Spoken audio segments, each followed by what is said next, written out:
Is it recording yet? Yeah, it looks like I got a little button in the corner. Yep, for sure. All right. Hey guys, it's another episode of the Mostly MMA podcast. I'm Paul Bryant, and the man I'm with here today needs no introduction. If you don't know who he is, you might as well unfollow me. It's the voice of MMA, man, Mike fucking Goldberg. What is up, dude? What is going on? So, have you been called the Bear your whole life just because, Paul Bryant, and and you got sick of it at one point and just mauled somebody? I got a job one time because of that name. Really? It just stuck out in the. He's like, "Was your parents sports fans?" So I knew that's what did it. There you go. Hey, it doesn't matter, just get in the door, right, Paul? That's right, man. Hey, thank you. So we're both for the kind words. Buckeyes, thank you, right? buddy. Amen. OH. So I got to know, man. Bengals or Browns? Bengals all day long. Born in Cincinnati, raised in Cleveland, but stayed on that side of the team. My brother, he snuck over as a Browns fan a little bit. Why, I don't know. Peer pressure, who knows? But what people couldn't figure out is when I went to Miami of Ohio, and I was a Cleveland kid in Miami of Ohio, and it was Bengals Browns, and I was all about the stripes. Who dey, who dey, who dey. And they're like, Goldie, what the fuck's wrong with you, man? You're from Cleveland. I go, no, I was born in Cincinnati. And that was the end of that. That was the end of that. Hey, what did you think about Chad Johnson boxing? Did you see that? Yeah, I think that great athletes are going to get to a certain level of good at any sport because they're great athletes. But nobody's going to catch a football like Chad Johnson if they haven't been catching football since age 5. And nobody's going to throw punches and put together combinations like Mayweather and De La Hoya and Pac-Man and so on and so on and so on and down the list unless you've been doing it since you're a little kid. Nobody is going to beat Ronda Rousey in judo if they haven't been a judoka since they were 5 years old. So, it was entertaining. He was always entertaining. He continues to be entertaining. Oh, yeah. But we saw with Nate Robinson and, another Buckeye and Jay Paul, who's going to have T. Wood on Sunday. If you go into someone's true arena, you're only going to be able to close the gap so far, plain and simple, unless that other guy's totally out of shape or whatever it might be. Yeah. I think Mike Tyson, when he's in a wheelchair, probably be able to knock out 90% of the people in the world still. No kidding. Still wouldn't try him either in a wheelchair. Oh, hell no. Not that long. I actually think Chad might have won that fight. They didn't actually use any. Yeah. They didn't use any judges. They just went down as like whatever. I had a question for you. I got a few genres before we get into MMA. No problem. So I was thinking before the interview, I'm like, Mike's a cool dude. I'm like, I've done enough of these. I should be able to just be excited and not let my nerves get to me. A couple minutes before game time, I'm like, oh man, I'm talking to Mike Goldberg. I was wondering, you ever have anxiety? You've had some pretty high profile jobs. Absolutely. Deal with that? I would call it, honestly, Paul, I would call it excitement. And let me explain why. Sure, I've had anxiety, of course. You want to nail everything. You want to be the best you can every time you're out there, going all the way back to my youth hockey days. I mean, anything you do, you want to be the best. If I'm making a presentation at a teleconference, if I'm speaking at my kid's elementary school, I want to be the coolest dad. But Bill Clement is one of my broadcast heroes. I played for the Flyers, longtime NHL announcer, and I played hockey my entire life on the west side of Cleveland, Homestead Eagle, played at Miami of Ohio, and Billy C always talked to me about preparation, and I had known about preparation beforehand. I was always a preparation freak because I always remembered back in the day, it was like just the beginning of people like taping games. And it was like my senior year, and a couple of the names were screwed up on our team. And I'm thinking, okay, Greg French, who they were calling Francie, or whatever it was, his parents got to listen to that tape for the next 30 years. That's messed up that guy didn't study. So I was always a prep freak. And Billy Clement told me that you should prep until you feel you're ready, then go another 30 minutes and then push it aside, or it just becomes minutia. So to answer your question about anxiety, that takes away the anxiety for me because I know I'm not faking it. Doesn't mean I'm going to be perfect. Doesn't mean I'm not going to say something stupid. If you want to see me say something stupid, just Google me, and they got all these highlight reels. I would like to remind people of the millions of hours that I actually said things that were somewhat intelligent. Yeah. But it was more excitement. It was more excitement. It was more wanting to nail a big moment, nail a big call, nail a big fight. But I think anxiety comes, and that's not saying that you're not prepared. You're just, you watch me from when you were a kid, like everybody else tells me now, because I'm getting old. So it's more excitement. I think the anxiety comes with an athlete or anybody in any job, in any profession, Paul, when they're trying to fake it. And I would always do my best to prep enough that I knew I wasn't faking it. Didn't mean I was always going to nail it, but I knew I wasn't faking it. Yeah, I like that. Before the UFC, you had other broadcast jobs and things like that. Where did that start for you? Where you're like, I'm going to get into broadcasting. I'm going to approach this type of career. 8th grade. Grade. I played hockey from 6 years old till Sunday night. I continue. I don't play as well as I did. Well, I'm better than I was when I was 6, but I'm definitely not better than I was when I was 16. My son might debate that I'm getting to the age where I might have been better when I was 6, but he can be, he's a great kid, but he can be a little shit, which is why I love him. We play men's league together now. He's 21, so it's kind of funny, and I can't keep up with him. And you always say you're going to be such a proud father, and it's what a day when he passes you up. Bullshit, that day sucked. Totally sucked. So I give him a 2-hander on a drill behind the legs. He's like, Dad, what was that about? Like, hey, I'm not going down easy, man. I'm not going down easy. So it started in 8th grade. I sang in rock concerts, Paul. Back in the days of Jerry Lewis Telethon. Yeah, I was a singer and performer. And my first song was Swing Town, Steve Miller Band. I did Street Corner Serenade. I did Hold the Line, Toto. Jumped off stage like I was all something. Man, I'm dating myself, but Hold the Line was fun, Hold the line. 8th grade, our group goes to Channel 8, and we get to be one of the local acts during the Jerry Lewis Telethon weekend on Labor Day. And afterwards, I watched them do the news. And Vince Cellini, who's a familiar name, of course, Vince Cellini was the news anchor at Channel 8 at that time. And I just stood back there and I watched the cameras and the prompter, and I watched this dude get paid to talk about sports. And I said, that's what I want to do. And I knew right then, I was very blessed because there's a lot of smart men and women out there, kids, everything, that just because they don't know what they want to do in life doesn't mean they're losers or they're going to lose out on it. It just means they haven't found their niche yet. I was very blessed to know what my niche, at least what my dreams and goals were going to be, and then just laser in on them, get internships in college and so on. But 8th grade, man, I walked out of that studio and I said to my mom, I go, that's what I'm going to do for a living if I don't make it to the NHL. And you played in college, but I knew eventually I wouldn't be playing it. I'd be talking about it. But it's better than, they always say, if you can't play it, you talk about it. If you can't talk about it, you write about it. If you can't write about it, you blog about it. And nowadays you can go another 12 levels. So at least I was on level 2. One of the cooler things that I heard about you, man, was that you were a sideline reporter for 3 of Chicago Bulls' championships. Man, you got to talk. What was that like? The Bulls was like, I mean, there was no social media back then, so people really don't get how big those guys were, man. Like, to be there and be around that atmosphere, what was that like? It was the best. It was the greatest. You watched The Last Dance, obviously. Oh, yeah. I lived, I'm not kidding you, Paul, I lived the first 7 episodes. Lived it. Every game, the glove, the whole, lived every single moment of those first couple. The bad boys and the bullshit, and then walking off the court, but then beating them up before and winning in 88 and 89, and then the Bulls finally come back, and then Isaiah and Michael aren't speaking.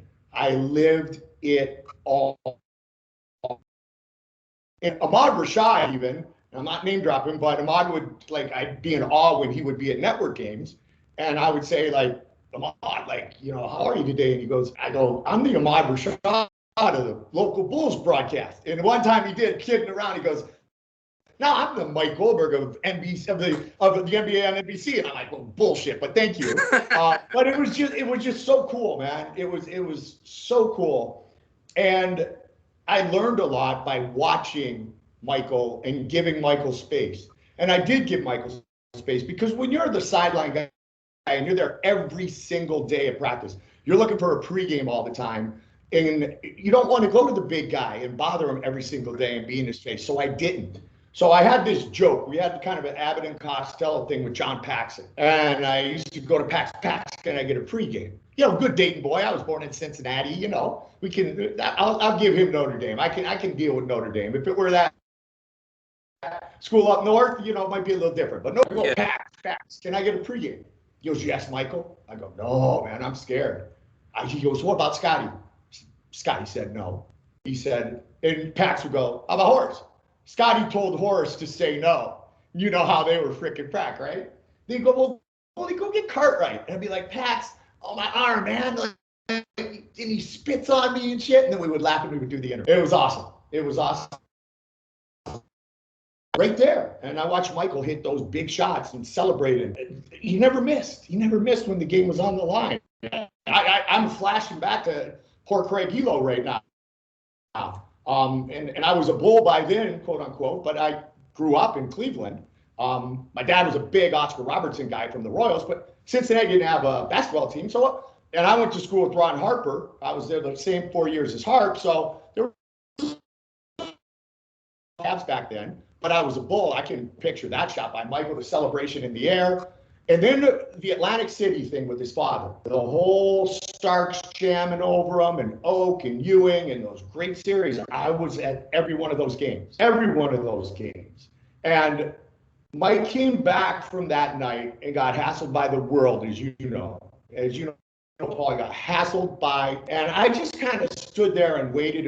And Charles Barkley had been named the NBA MVP that same day. And I waited and I just was like, because back in the day, if you didn't get your microphone and your camera, you didn't get an interview. It's like, I'm out here, doesn't do me any good. And that's when players had to be so patient because they were asked the same question, literally, especially if you're Michael, 100 times. Paul, I don't even remember what I asked him. And he just started going, I got to be better. I got to carry this. I went away with my dad. I needed to just let it all out for a moment, but I'm back. We're going to come back, win the series. We're going to get a ring. And I just sat there like, you got to be fucking kidding me right now. Like, it was a gift. It was a gift. To me, it has always felt like his way of saying thank you. Thank you, goalie, for not bothering me all the time.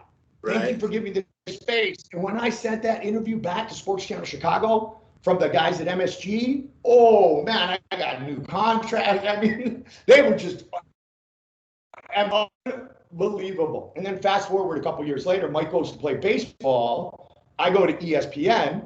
I come back to a Bulls game and I go into the locker room, say hi to Pax and Harp and them, and just say hi to Michael. He goes, "Goldie, what are you doing now?" I said, "I'm actually doing play-by-play for ESPN." And Michael Jeffrey Jordan said, and I always knew you were going to grow out of that sideline stuff. I always knew you were too good for that sideline stuff. You were a natural play-by-play guy. And I was like, yeah, do I need like a moment here? Like, I probably need 2 moments here to myself, and I just walked out going, wow, what could be said other than that? But more than anything, it came out of the fact that I respected him and watched from a distance and learned how an athlete should act. And I think, everybody had their times and they did whatever. Like, had his suit on at the right time. It was an absolute dream. And I was in the locker room, like when Pax hit the shot in Phoenix. I've been in Phoenix now since 2004. And the Suns are in the finals, about a month ago. And they keep saying, last time they were in the finals, 1993. And I'm thinking, yeah, I was there. Pax hit the shot, game 6, got the 3. Yeah, I remember that. I was there. And it was awesome. To get a compliment from Michael Jordan, man, probably only like 16 people in the world's ever got a compliment from that guy, man. So you're in rare company. Let me ask you, Let me ask you. You got a, all right, you got a fantasy draft. Yeah. You have the number one pick, Michael or LeBron.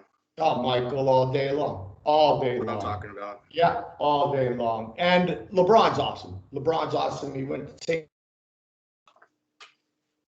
closer to where I grew up. My dad loved LeBron. Loved Michael too, but my dad was full on. He'd take the games. I'm like, why take the games, Dad? I gotta watch LeBron. Gotta watch LeBron do his thing. They're different play. I'll take Michael all day long. All day long. And that's not a knock on LeBron James at all. Right. I dated a girl from St. Vincent St. Mary in college. Little age gap between her and LeBron, obviously. Yeah. But I'm a Michael Jordan guy. Michael Jordan is absolutely 100%. That's what I'm talking about. Speaking of other athletes, I hear that your wife actually competed against Tanya Harding. Yeah, she did. You know, She did. So she almost got Nancy Kerrigan. Yeah, little did she know. Yeah, Kim and I were married for 18 years. She's a British Columbia girl, and her mom was going through some like old articles. So I was a hockey player, Kim was a figure skater, and my son had no choice. Our daughter, about 5, 6 years old, came home from T-ball, and she was a good athlete. And Kiara looked at her mother and father, and she said, here's the deal, guys. First of all, here's the deal, guys. I don't play sports. I sing, I dance, and I act. And she spun around, and she wiggled her little butt, walked away. And I looked at, my ex now, but my mother, my children, someone I'll always love, obviously. I look at Kim, she looks at me, and I'm like, oh, okay. I guess that's the case. But I thought back to how I was. Took me a little longer to 8th grade, and I went, good for you, Kiara. And that's still where she is. She's still in the world of acting. Cole had no choice. With a dad who's a hockey player, a mom who was Canadian, and a figure skater, forget it. So her mom was going through these old articles one day, and she had competed in Portland. And he had this memory of this little, like, edgy, if you will, quote unquote, blonde girl that had won. And I think Kim had finished third. And they start really reading the article. And sure enough, Tanya, like, damn, holy shit. Now, I played against Cliff Ronning of the NHL when I was growing up. I played against him in Burnaby, British Columbia. Tanya Harding, man. Like, yeah, it was pretty cool. Yeah, it was pretty crazy. Anybody, that I think they made that new movie in that 30 for 30. So some people were exposed to that story in this generation. Yeah. Like in the 90s, Nancy Kerrigan was going like Boy Meets World, and man, it was a pretty big story. It was a big story. And I actually, the exclusive footage still to this day says Intersport on it, if you notice.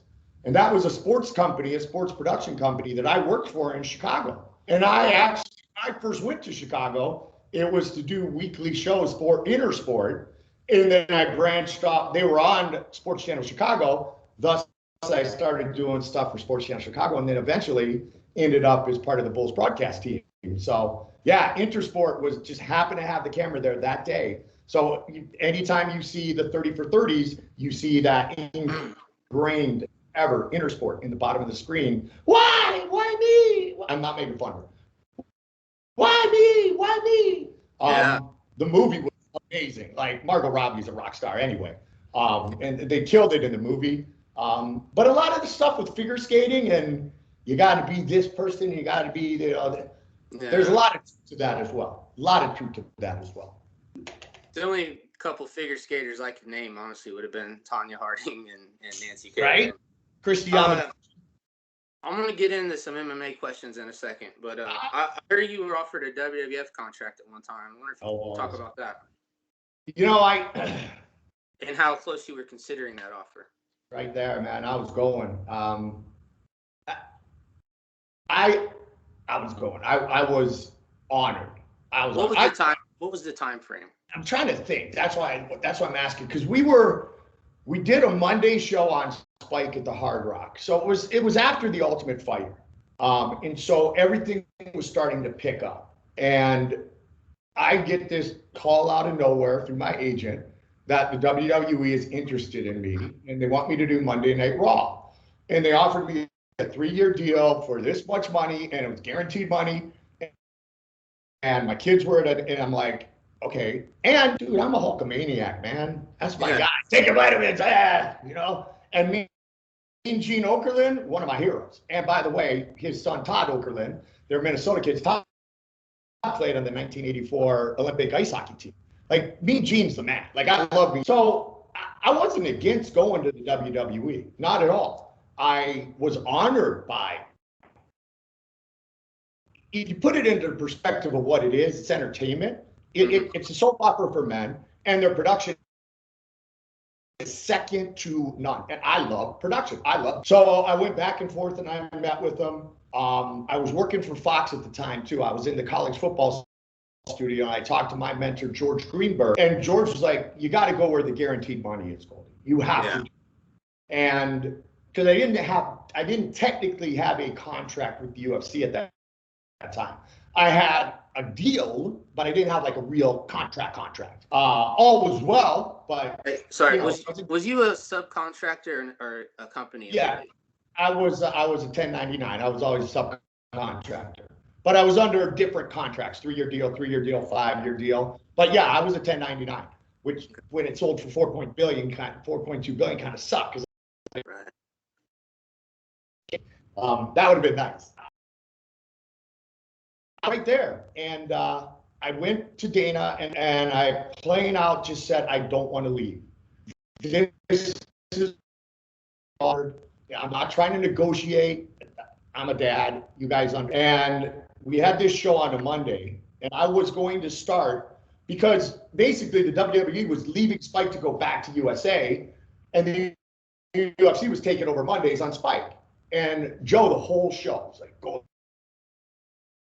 porn, kept calling it porn. You're gonna go do porn? Come on, we're a team. You're not gonna go do porn. I'm like, actually, right now, Joe, I think I am, And Joe went up after the show and basically just said, Goldie and I are like, we're Batman and Robin, man. I think he's my partner. We're having fun. This thing is about to and I don't want to work with anybody else. Personally, Paul, I didn't want to leave my UFC family. I started when John McCain was calling it a human cockfighting, and because it was. And now Stephen and Forrest have put us on the map. So I didn't want to leave my friends. But again, there was this beautiful island that I was enticed to. And about 2 days later, midweek, I get a call from Dana and Lorenzo. They're in some hotel in New York. And they upped my per show rate. Overall, it was less money than what was guaranteed at the WWE. But Dana quickly reminded me that I would be doing 52 shows a year. And I just said, okay, I'm not going to go. I'm going to stay. And it was a great decision because it was, 15 years more of the crazy rise and to be the soundtrack of MMA and to be next to my powerful partner, Joe Rogan. But it was close. It was really, really close. Really close. Did you have any conversations with Vince McMahon or Stephanie or Shane or any of them? I dealt with Kevin Dunn, his director, VP of production, his number 2 guy, directly. But when it fell apart at the last minute, I had this voicemail. If there's one voicemail, Paul, I wish I would have saved, it is this one. Mike, Vince McMahon, I think that you owe Kevin Dunn some type of explanation of why you did not take the job. I understand that people make decisions in life, but to just all of a sudden drop the idea of coming and working for us, I don't think is being done the right way. I think you owe him at least an explanation.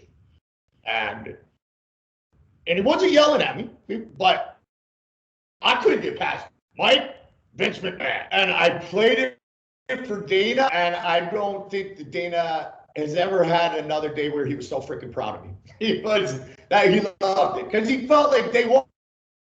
Like they won that one. They got to keep their guy. They, tried to steal their guy. They got and I didn't save the freaking message. I wish I had it. Mike, Vince McMahon. It was fucking awesome. It was awesome. Imagine that one for a social media post if you had Are that. You kidding? That would break Instagram. Tell me about it. I definitely was huge on wrestling when I was a kid. I still like kind of watch it now, but I don't really get into the matches. I just like the Yeah. storylines and the promos, and I'll kind of fast forward some of the matches. But hey, Right? did you see Soap CM opera Punk? for men, right? Soap opera for men. That's what you just said, Paul, right? Oh yeah. You Did watch you? General Hospital, but you can't watch General Hospital in front of your friends. Right. It's like a moped. You can ride it, you just can't ride it in front of your friends. Exactly. Did you see where CM Punk came back? And that's not like I only know him from UFC. I didn't watch him when he wrestled, but I did see where Guinness Book of World Records was like, there's no way to measure it, but that might have been the loudest like pop ever. The way the fans were chanting his name. Did you get a chance to see that? I did, and good for him. Good for him. And here's what I'll tell you about CM Punk. He put in the work and he put in the time. And he spent 2 years at Rufus Sport in Milwaukee with Duke Rufus, who's a great friend of mine, and obviously the Pettis brothers and many of the other greats that came out of there. Yeah. Duke, world champion in K1. He put in the time. It didn't work out as a mixed martial artist. Brock had all the tools, but Brock never really expanded his game. Right. Brock was a better wrestler, though. Pure on, 106-5 at the University of Minnesota. Yeah. Brock is. I'm happy that CM Punk is able to go back and do something that he loves and be adored again, because he took a risk.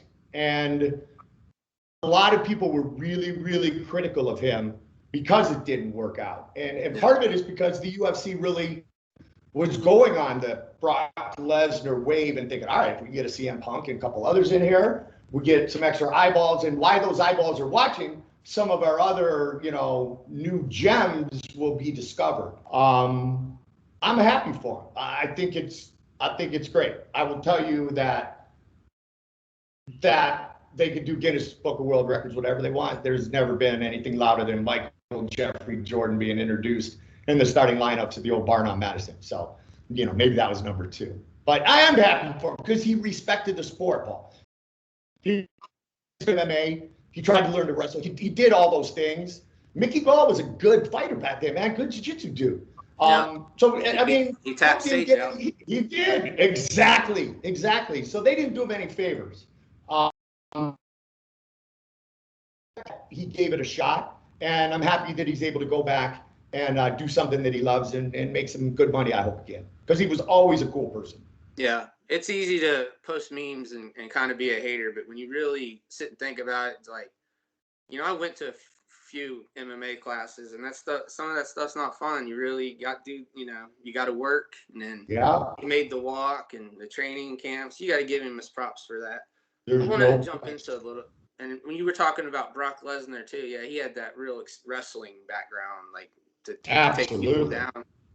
Also, I feel like Brock, he came in like right as that heavyweight division was evolving, where the heavyweights, I think, they got better. But what's the origin of your catchphrases? Like, you made a couple catchphrases very popular, and I'm just wondering, was that just like your vocabulary and it just kind of, or did you, I don't know, what was the origin of it?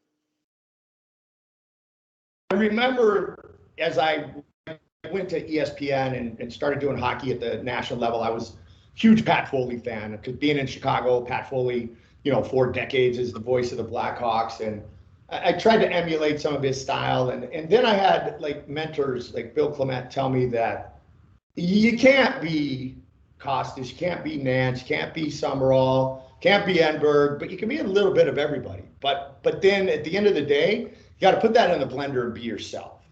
So I listened to a lot of different guys. I loved my favorite broadcaster as far as hockey's concerned is Gary Thorne, whose voice is like, Raymond Bork, 22 years, he scores. And Thorne called in a huge playoff game, long time when I was at ESPN as a 3 guy, and then eventually I'm at the UFC, and there was one fight where it was like, oh, it was over. And I don't think I said it's all over. It's just like, it's over. And I was thinking Thorny. And then a couple people came up and said, man, that was a great call. And then I'm like, oh, okay. So then it's all over. Oh, okay, cool. cool. Here we go. It's just like, all right, we are under, kind of caught on. And so I never really sat down and wrote stuff down. Some people have, and they're marvelous, and they're just as effective as mine. Virtually identical. I don't know why I did that the first time, and then, I had a 6 foot guy against a 5 foot guy, and I was still trying to make the tail of the tape. Virtually identical, just like almost. Right? I mean, almost, just about. Yeah, what did I say one time? Almost virtually identical. And I think one of our producers said, how can something be almost virtually identical? Like, that makes no sense. Like, yeah, you're right. It was a stretch. And the coming up next, that was the funniest thing, because we would do those combo features. And I just started, Paul against Mike, coming up next. And just stuck. And like I said, when I got a reaction from the great fans, because there's no shallow end of the pool, yourself included, in mixed martial arts. Nobody just dips their toe in and watches once in a while. Right. You're either immersed in it or you don't give a shit about it. And once I got feedback, like, dude, that's a cool phrase, then it just grew and it became a part of my vernacular and part of the soundtrack of the sport. And now it's kind of what I'm known. Really, kind of cool. Yeah, fans always want to argue with one another, and they're like, "You're a casual," and I'm like, "Dude, nobody sits there and watches a 6-hour MMA card if you're a casual. There's other things to do. If you're not a fan, you wouldn't watch." How quickly did you say Mickey? Oh, he tapped out Sage. That's not a casual, Paul. You were on that, and then I went, "Oh yeah, that's right. You're not a casual. Come on, you're not a casual." Not at all, brother. Not at all. And I was a big Marty Brenneman fan, which you'll appreciate. Loved Marty Brenneman. Grew up listening to Marty on the radio with my dad.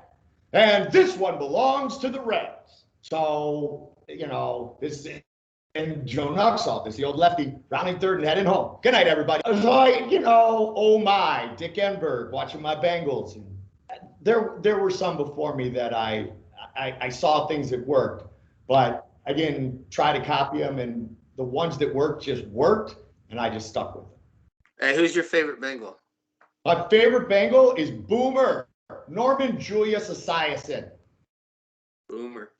Remember Norman Julius Esiason. Yes, absolutely. Always like Corey Dillon. Yeah. He had that single game record there for a little bit. He did. Hey, I was a huge Boomer fan. Loved what Boomer did. Loved Super Bowl 23, other than the end. But Dad was a big Ken Anderson guy coming out of Augustana. Super Bowl 16, Montana beats us. Super Bowl 23, Montana beats us. And I see Joe Montana in an elevator, no word of a lie, in Las Vegas around a UFC weekend. And I just kind of said, hey, Joe, Mike Goldberg do the UFC. And just as a fan, I just literally, Paul, I said, I just want to say that I just have so much respect for you as a person and the way that you treat people. And I have a son now, and you're just a wonderful role model. And I just wanted to say thank you for being, not a great football player, just a great human being. And he said, well, thank you very much. And then I go, Paul, I will say you did break my heart twice, though. He kind of looks at me. I go, looks at me, and he goes, I'm not going to apologize. And I'm like, oh, I love you more now. It was beautiful. I'm not going to apologize. And I was just like, well, that's why I love you, Joe. Yeah, that's great, man. Remember the Icky Shuffle? Oh yeah.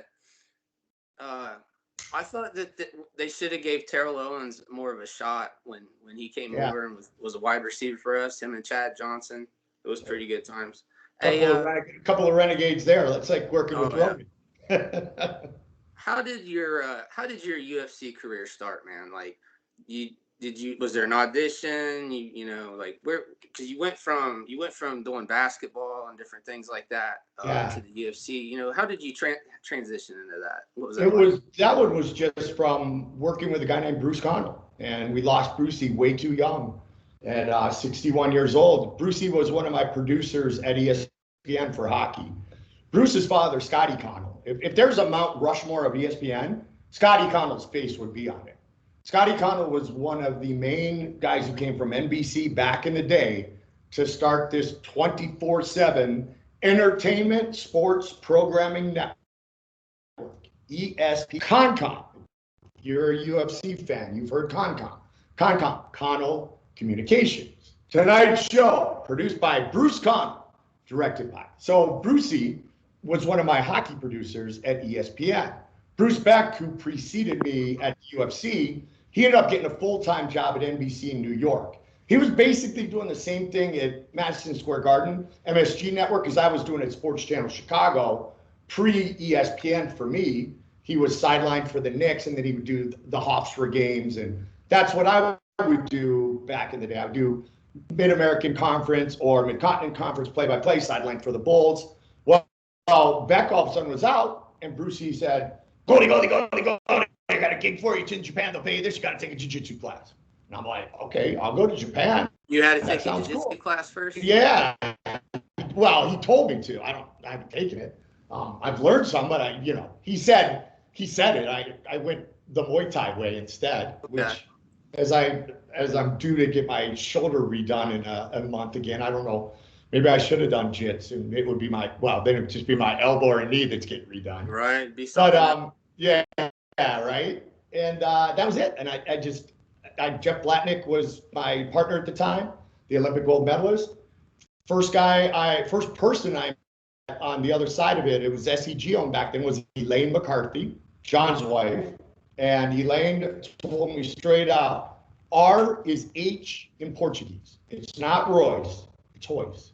R is H in Portuguese. And she told me the whole lineage, but she told me the whole basis of Brazilian Jiu-Jitsu, the little guy on the bottom, how do you protect yourself, the guard, how do you become offensive? Elio Gracie was 90 pounds soaking wet. And in a street fight, nobody steps and uses footwork and, throws a tee. The bigger guy's gonna tackle the smaller guy. Then I end up in this conference room, and it's Big John and it's Blatz. And Big John lays on his back. Now I've been in Japan for about an hour. And he's like, get out of here. I'm like, yo, dude, you haven't bought me dinner. You didn't buy me a drink. Like, we're not on a date. I'm a hockey player. Like, what up? He's like, there's shut up. To this.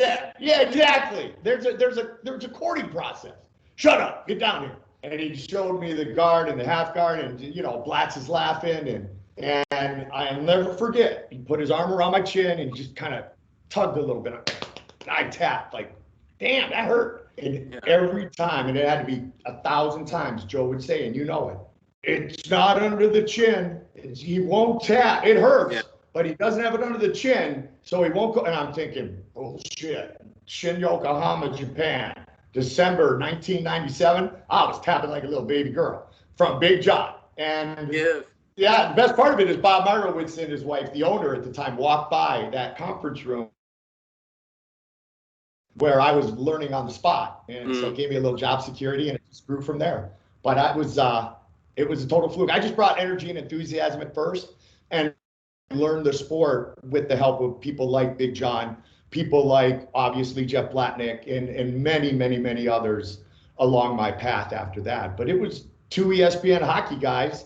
CONCOM was doing the production for UFC, and Brucey brought his buddy over to do play-by-play.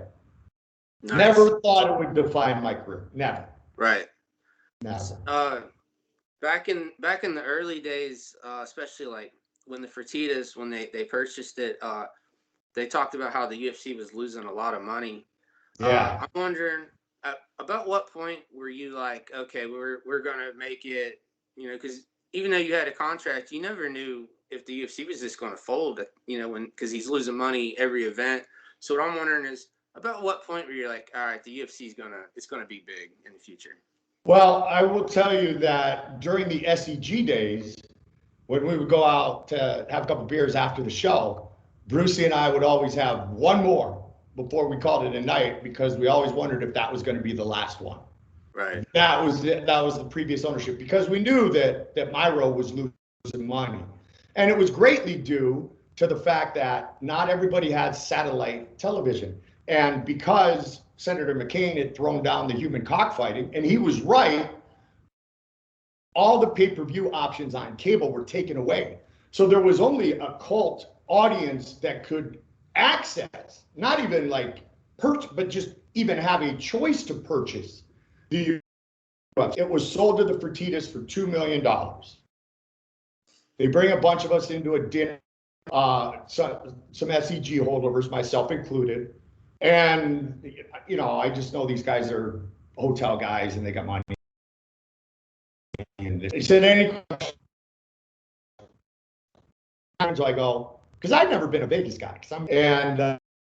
I said, will we ever be like on a billboard or anything? That was my expectation. That's my bucket list right there, Paul.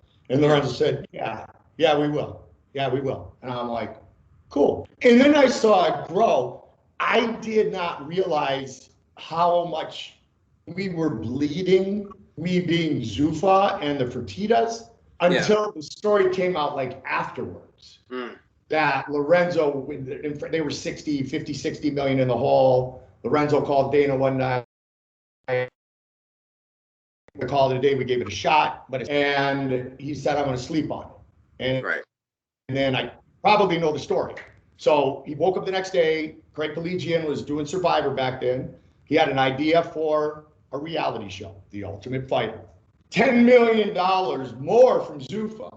Spike wasn't paying, and Pilgrim wasn't paying. Collegian's production company. UFC was paying for everything. Zuffa was paying. Fertittas were paying. So, all right, we'll give it a shot. Forrest and that's when I knew, here we go. That's when I knew we were going to make it. But I was more fearful of it falling apart before SEG handed it off to the Fertittas. That's when I was like, whoa, we just got saved. And then I knew that we were going big time once The Ultimate Fighter was successful, because now we had the WWE formula.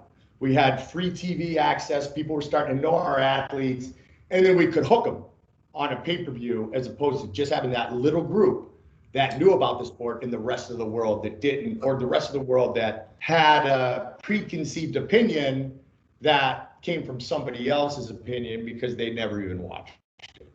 That's when I knew we were going to make it. Speaking of like the early UFC, like you said, The Ultimate Fighter, what was the perception, especially like your perception, when you heard like, hey, we're going to do a reality show, we're going to bring these fighters in? What was your first impression? And when you looked at the roster, did you know any of those guys yet? No, I didn't know any of those guys. None. And you know what I would like to know? How did they select that cast? Like how did it work out so well? Like Diego doing fucking yoga in the rain, or Sam Hager just like getting babied, or Bobby Southworth in the sauna telling Chuck to fuck off, cutting weight. And Kara Alexis, well, of course, the Crippler, and Koscheck just egging people on. And I love Kenny Florian, but a fat Kenny Florian fighting in the finals at 185 against Diego. Right. And I was always saying the Force is the original Ultimate Fighter, and Diego would always give me shit. He'd be like, Goldie, you do know I fought Kenny before that fight, which makes me the original Ultimate Fighter. Josh Rafferty, Cincinnati boy, trained with Rich Franklin for years, and George Gurgel.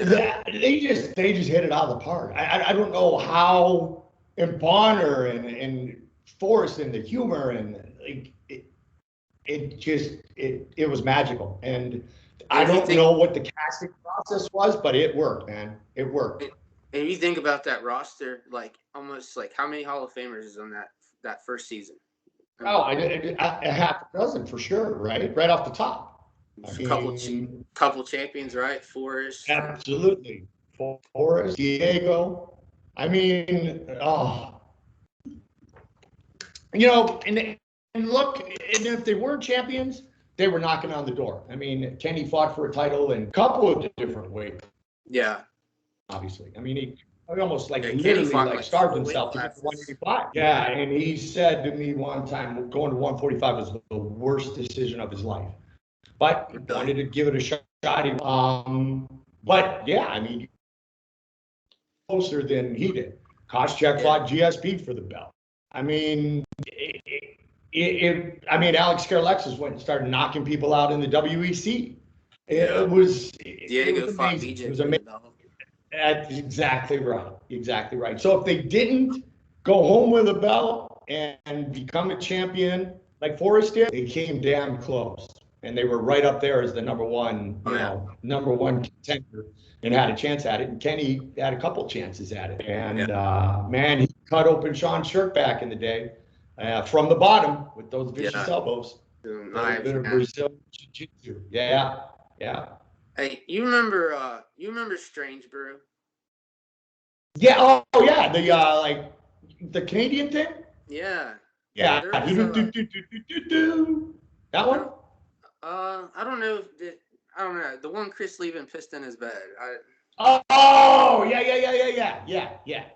There was an article a couple years ago about him. Did you ever get a chance to read it? It was called "In Search of Strange Brew," or who was it? Was it Sam Hager? Was that Strange Brew? I'm trying to think who it was. Jason Thacker, wasn't it?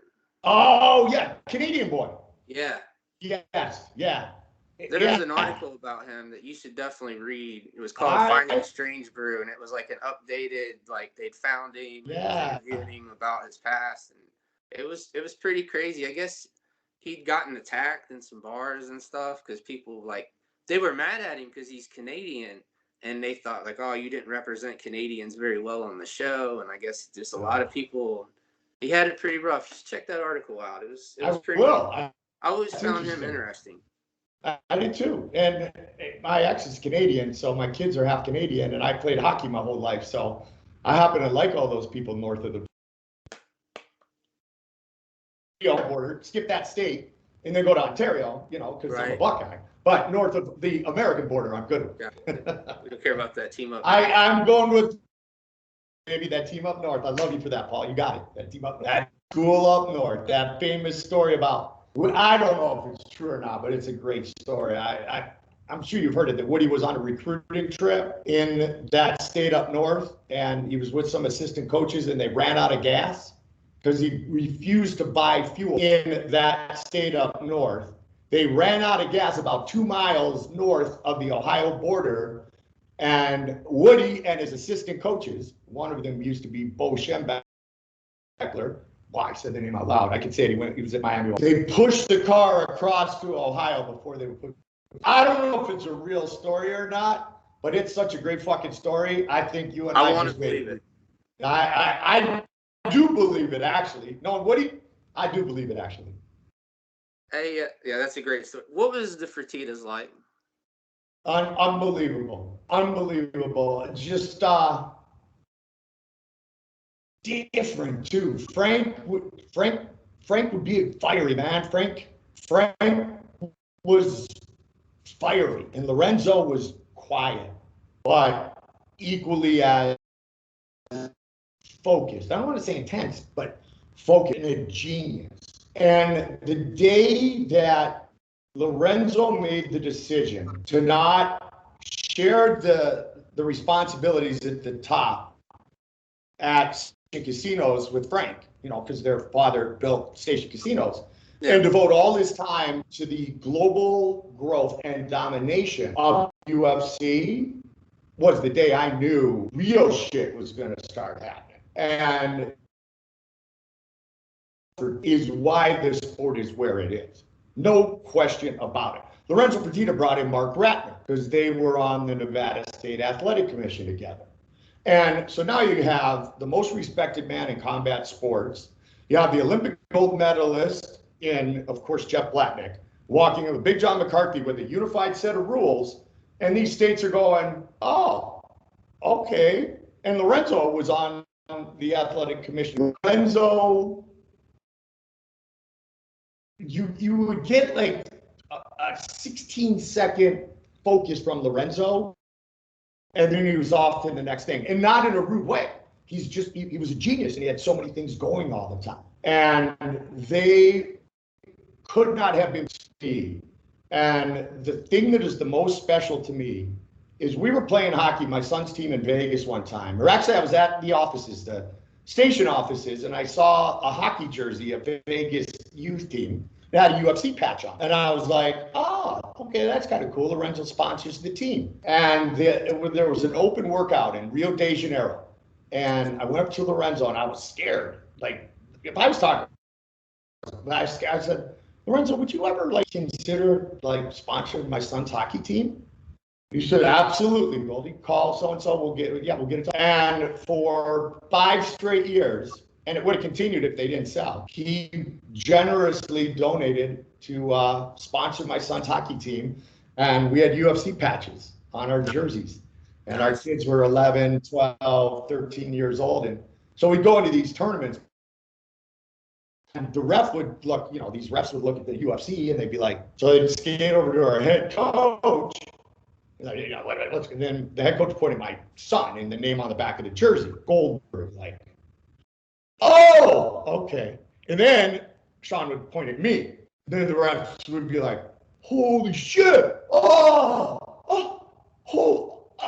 And I'm thinking, all right, well, we're going to get some calls tonight. Didn't always work out. But that, to me, honestly, meant more than the wonderful opportunities and job and living that Lorenzo allowed me professionally for 15 years working directly for Lorenzo, because it was a personal gesture. It was a gesture of friendship. Right. It was a gesture of supporting my children. That's Lorenzo Fertitta to me in a nutshell. He's a genius and one of the kindest and most generous people I've ever met in my life. And the sport would not be anything close to what it is today if it weren't for Lorenzo. This is what Anderson Silva said recently. He said that the UFC quit feeling like a family when Lorenzo left. Oh, absolutely. And I mean, even Connor in the Floyd, there was a meeting that went downstairs because it was before the sale. And maybe it was after the sale. Nonetheless, Lorenzo got involved. And I remember of all the stuff, and I know you do too, and Connor straight out said with the Floyd match, he said, nothing gets done without Lorenzo Fertitta. Right. And it's true. Yeah. He's the man. Hey, I know you're a big Anderson Silva fan, and being a Buckeye. I am. What was that like for you, when Rich Franklin fought Anderson Silva in Cincinnati? It was, first of all, it was amazing to be at home. The first show I had at home was Columbus, when Randy beat Sylvia, when he beat Tim. And I ended up with a boatload of tickets because of the last minutes and extra ticket. And Donna Marcolini, the executive director of all of our production and stuff and logistics, said, Goldie, I know you're from here. You think you can get these to some friends? I'm like, yeah. So Columbus was the first meeting, and because I was in Ohio. And then I actually got in the car with Gurgel and came down to Cincy to see my Uncle Mike and hang out in Cincinnati. Doing that show in Cincinnati, going home as, the Cincinnati boy who went to Miami of Ohio with the Ultimate Fighting Championship was absolutely. Rich coming out wearing his pink that night, wearing his Bengals shorts. But you know what I remember the most? And it's one of the reasons that I love Anderson Silva. You remember after the fight, Anderson apologized to Rich over and over. He apologized to him. I'm so sorry that I had to do this in your hometown. I mean, that's just it. The martial artist and the kindness and the gentleman and the true competitor and class act that he is, as is Rich, who's a good friend of mine, being another Ohio kid. But he felt bad. I think Anderson felt bad, and Rich is saying he was, and Rich is saying, dude, you don't owe me anything, man. He kicked my good, and Anderson was apologizing because he did it in front of Rich's friends and family in his home. That is one of the very, very specific reasons why I love Anderson Silva and Rich too. Rich is a class act, and he's done great things over at One, man. He's having fun in Singapore. I guess a kid from Cincinnati can go halfway around the world and go from a high school math teacher to Singapore and do okay for himself. Oh yeah, Rich was a great one. I wish he didn't really have a send off or like a retirement. The guy kind of just he still had a fight left, and he just didn't pursue that last one. So it was a couple of years later before he was I'm retired, guys. You're right, and you know, the thing about Rich is his arm was Chuck Liddell's last fight obviously was against Rich, and he had broken Rich's arm with that kick, and Rich was not coming out for the second, and so Chuck may have been another 12 seconds away from another dozen fights. Who knows? Who knows where the path would have gone? Chuck did that night, and Rich somehow got a piece of Chuck right at the end of the round, where when one arm was already broken and the fight was over, as was the career of the Iceman. But Rich was a great story. See, because Rich was one of the guys who humanized the sport to the people who thought it was just two men will enter the octagon, human cockfighting, and it was at one point. Right. Like you get a high school math teacher, a good-looking dude who was from Cincinnati, Ohio, and he changes his path in life to become a fighter. But he's a fighter, but he's a competitor or a martial artist, and on and on and on. And his best friend is Brazilian in George Gurgel, and that's where he learned his Brazilian jiu-jitsu. And, you know, you got a kid from Fortaleza, Brazil, who's got in the suburbs of Cincinnati. Has been in Cincinnati for 20 years now. And George Rich is the kind of personality that the UFC really needed at the time, because he was somebody that everybody could relate to. You know, it was one of those, you know, you could say it about a lot of basketball players, say it about a lot of golfers. Golfers talk about it all the time. Why'd you never win a, why'd you only win one? Why? Well, because I played at my peak was the same time as Tiger Woods. Because my peak was at the same time as Michael Jordan's. Because my peak was the same time as Michael Phelps. Well, a hell of a long time if some dude from Curitiba who looked like a spider and stung real hard and bit even more massively, if he didn't come into the UFC and open up the crippler Chris Lee. Yeah, if Anderson Silva wasn't around, Rich Franklin would have probably had like at least 3-4 more title defenses. He was on a great run. I think he was like 18-1. He only lost at like against Machida, I think, at 205. So he was actually I think at middleweight at the time. But that was some you're right. I hate to bring it up. I love Rich. Yeah. I hate to bring it up again because I know you've explained this story several times, but the people, they wanted me to ask you about what happened with your UFC departure. And I know I've heard you talk about it, but some people are still really just confused about it. Well, honestly, you know, the crazy thing is, as they were talking about the sale, and it was huge. My mom, of all people, and she was living with us at the time, she lived in our casita, and my mom was like, Michael, what's going to happen with the sale? Like, are you going to be good? And I'm like, yeah, Mom. Like, Joe and I have been there for years. Everybody's happy. We're having big shows. Anything bad? Like, you don't fix what's not broken. And I thought, oh, cool. We just sold. This is what do we do now? And I remember, Ari, we were at a weigh-in at Madison Square Garden for Connor, and Ari Emanuel even said something like, wait, we got some big things in. You know, the rubber hit the road, and their first interest payment was $170 million. Well, I was one of about 125 that were released from Zuffa, that were released from the UFC. Right. Sale because of the 4.2. And I'm the one that everybody talks about because I'm the one who came in I'm no more important than the merchandising manager, no more important than the social media director, no more important than the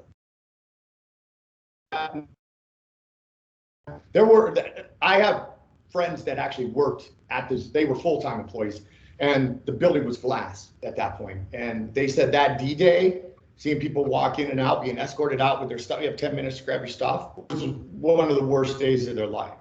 And so, yeah, I was on top, and I got my, every VP was like, oh, Tom Wright, who ran UFC, was the commissioner of the CFL before he was running UFC Canada. He departed the same time I did. He was a budget cut. I was a budget. Now, I would probably tell you that if Lorenzo were still there, even if there were a sale, I might have been saved. But it didn't happen. it became close to being happening. I worked there a long time and got myself up into, a nice living, but I wasn't the only one.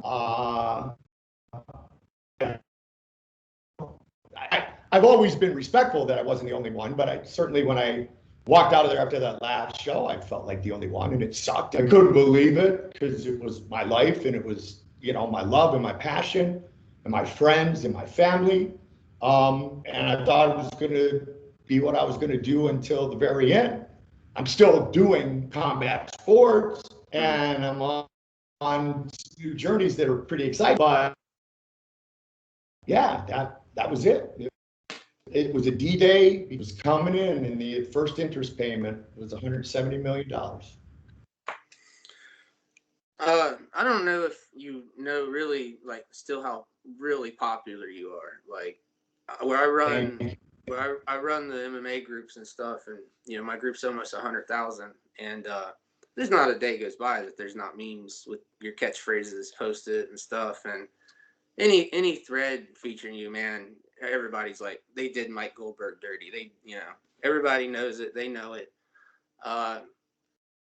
When they asked Dana White before it happened, and Dana basically was like, yeah, I don't want to talk about it. I think he felt ashamed. I think he felt ashamed. So your last UFC event, you knew a couple events ahead of time that it was ending. I did, yeah. What was that like for you? Because I had a job one time. I knew when I got to 500 hours, I was going to be laid off, and it was just a weird experience to work somewhere that you're not going to be there.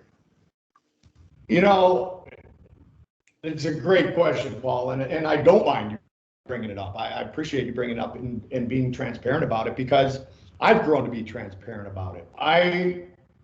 I looked at the blessings that I had. It sucked that it was going to end, but I was going to go out with class, and I was going to show the rest of the world and my next employer or number of employers or whatever my next venture was going to be, that I was a class act. And I could have said something stupid on the air. It was live TV. I could have pissed and moaned. I could have said something back. I could have complained about no tribute. My kids were on the front page, as you know.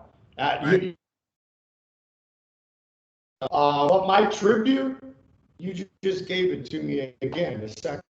That's my tribute. You just gave it to me again by saying people still love me. People still, you don't realize, that's my tribute. Like a video tribute, yeah, it would have been cool. Probably would have been more depressing than anything. I said goodbye in a unique way, because I really didn't have, they didn't even give me 2 minutes to say goodbye. I just changed the credits and wrote down names and said, I love you, I love you, I love you, I love you, I love you, and then it was done. But the tribute, every time somebody says what you just said, that's a tribute. That tells me I did it right. Because I have always been about the two F's, the fighters, and I hear from the fighters, and these new breed of fighters like Bellator, they walk up to me in awe. Oh my God, I can't believe you're going to call one of my fights. I go to, I'm going in the bare knuckle world now, and the BYB guys are like, holy shit, Mike Goldberg is going to say it's all over if I win by knockout tonight. This is crazy. I never thought this would happen. You're the legend. Can I get a picture? And that's the tribute, because I just wanted to entertain every single fan like yourself. I'm just an Ohio kid, bro. From Cincinnati, man.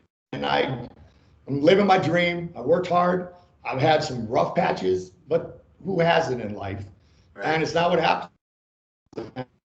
And if I kid stupid, why would somebody else hire me? Honestly, why would somebody else hire me if I was that guy? Because I'm just going to be that guy for the next guy and the next guy and the next guy. Was it fair? No, probably not. But is life fair? Nah, not really. Not always. A lot worse things have happened to a lot of people than losing a job. But it fucking sucked. Right. I know. Thank you for the kind words. Thank you. Oh, of course. When you look back, though, when has Dana White ever been shy about talking about a topic? And they were like, is it true that it's Mike Goldberg's last event? He's like, yeah, but I don't want to talk about that. You have to talk to him if you want to talk about that, So he just seemed ashamed. I think the whole thing was, I don't know, just shameful to not have loyalty to somebody that's been there for like over 15 years. You were there before Joe. You were there before Dana. You were there for the Fertittas. And, Yeah. you know, I feel like you did kind of get your send off that they didn't mean to, but when they showed you on camera at that BJ Penn fight, I almost just felt like Oh my everybody was like, God. let's get Goldie's back on TV again. Uh, Talk to me about that. Okay. You've heard, you know the story, but I don't know if you know the whole story. So the show was in Philly. BJ was fighting. That's my guy. So I wanted to see BJ fight. So I go to the show, and we actually were in a suite, and it's not because like I didn't get to. We were just in a suite, and I walked around the concourse a couple times, and like that was my tribute too, honestly, because after the show 207, it wasn't like I was hanging out with the fans or anything. I went and spent time with fans.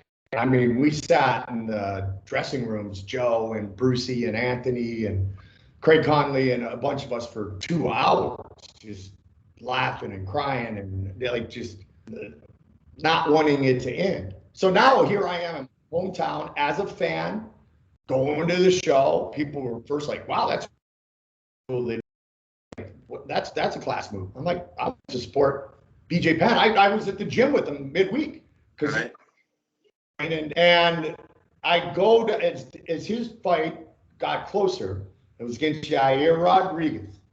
I went down like the dude trying to sneak down into the red seats at Riverfront back in the day. I just walked down this row, and these dudes were sitting there. I go, "Anybody sitting here?" And they're like, "No, you're good." And they'd look back and go, "Oh, what the fuck? Oh, shit." Yeah, you could sit at the same time one of the cameras. my seat. Yeah, they're like, dude, exactly. I was the dude trying to sneak into the 100 level. And I did. Because it was Baby J. I wanted to be right there for them. And I see one of the handheld cameras kind of looking at me, and it's one of the cameramen I know, Flip or whoever it was. And I swear to God, Paul, I thought that they were in commercial break because it was a Fox J fight. Like Anthony and Brucey were in the truck, like, "Oh, there's Goldie," and I'm like, "What up, boys? What up, boys?" It was live. This is more than $1 million. I had a better chance of winning the lottery to get on TV that night. The truck went ape shit. Anthony Giordano tells me his story, man. He almost got fired on the spot. Like, what? The bad phone rings. "Did you know that why the hell?" Anthony's like, I took camera 8. They said they had a crowd shot, people cheering, somebody doing like a little BJ love. I didn't know it was Goldie. I didn't know on my side it was like, I knew about 2 minutes later when my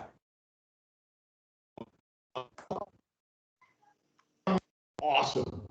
So awesome, but so random because I didn't know it was up. And there were some meetings after that down in the truck, and Don't give Mike really any more wasn't TV time. Yeah, exactly. What the fuck you putting him on for? Oh man, I love you brought that up. It was just crazy, and of course BJ loved it because he's my buddy. BJ's like, "Yeah." Oh, he's like, "Goldie, you always have my back. I love you. You're my brother.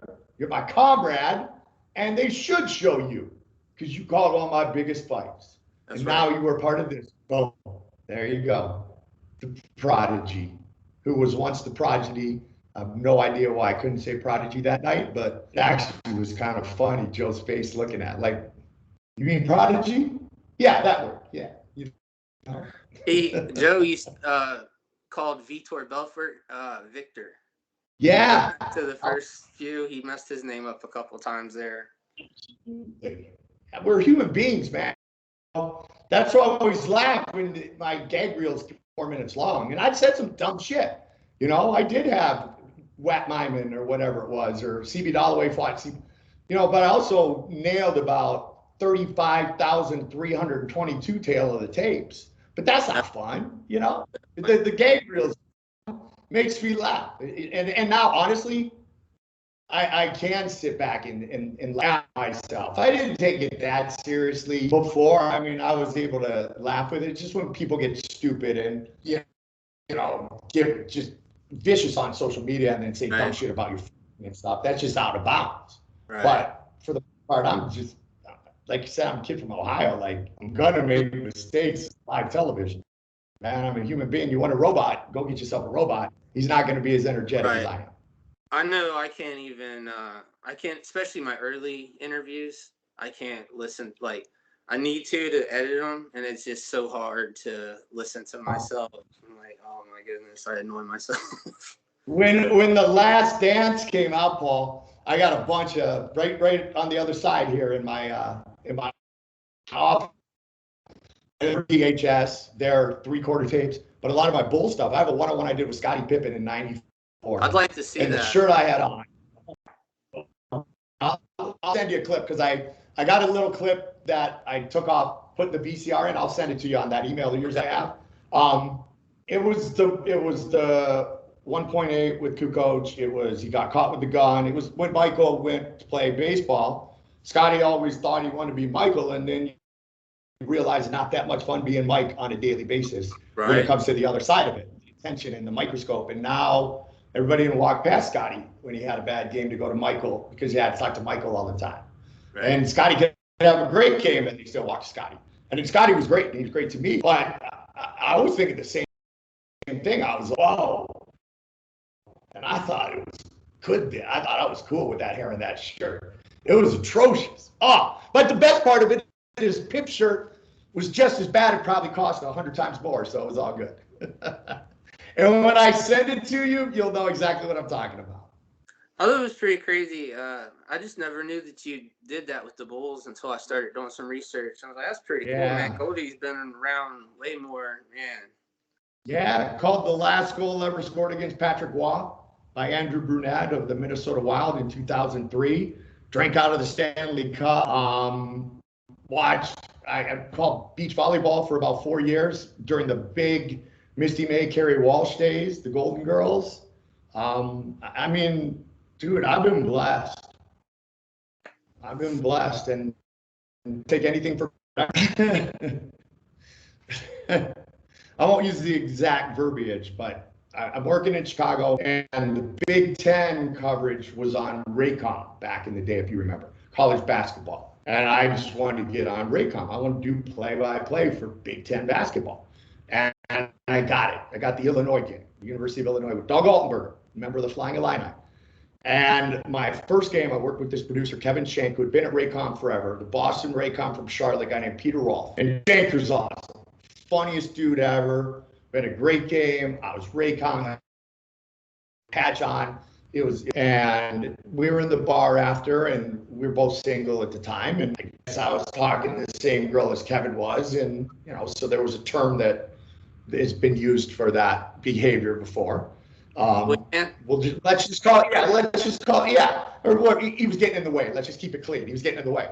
So I'm thinking it's all good, right? It's all good. I wake up. This is before full, you're going to call the cell and stuff. And so I wake up. It's the Radisson Hotel the next morning, Champaign, Illinois.